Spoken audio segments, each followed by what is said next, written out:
Saba Saba, a day etched in Kenya's political history.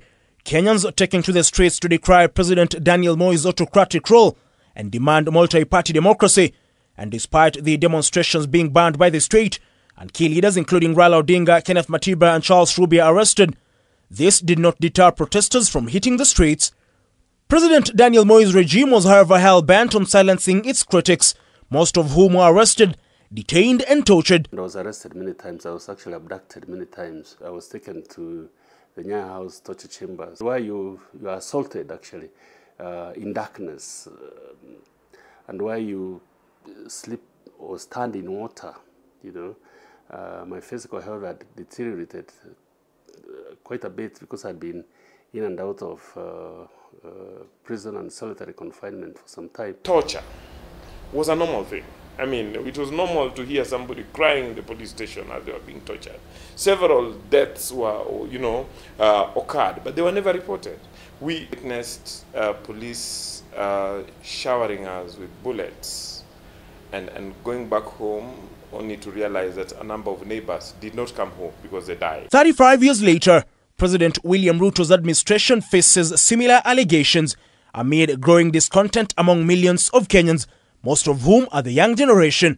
The question on the table being as to whether the grievances mirror each other 35 years on. It's identical issues like of today.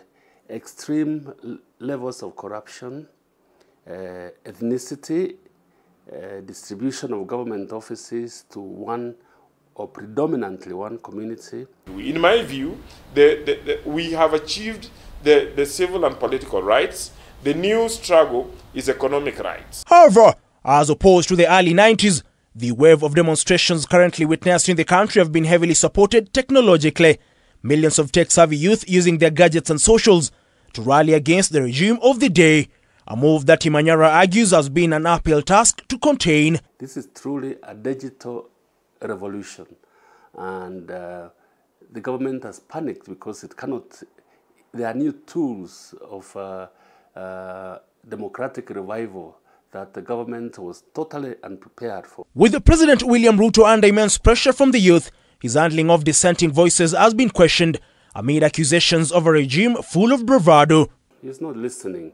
He's like tone deaf to concerns of Kenyans, which is very different from Moi. Moi listened, and then he devised means of outwitting. Ruto doesn't appear to be listening. If he's listening to a very small group of people who themselves seem to be out of touch with what is happening in the country. Unless they change tact, they will be a one-term administration if in fact they don't go before the one term.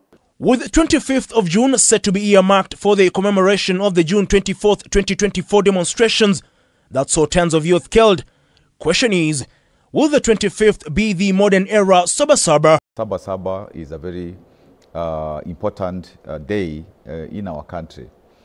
However, its importance has been surpassed by June 25th. That's the new Saba Saba. Saba Saba will continue to live. And Saba Saba will live in our hearts, especially those of us who participated in the struggles during that period. But it is a day in which we must celebrate how far we have come.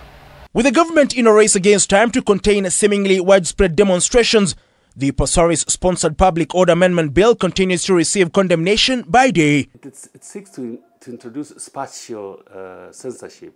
It's completely contrary to the provisions of not just Article 37, but the national values and principles. Parliament is reinstating the old Public Order Act, which was in the one-party state. That really sends a chilling message that there is dangerous regression. Eyes now turn to Monday, 7th July, just hours away to the anticipated anti-government demonstrations, with Kenya's young generation renewing their continued calls for the head of state to vacate office. Keitany for Sunday Review.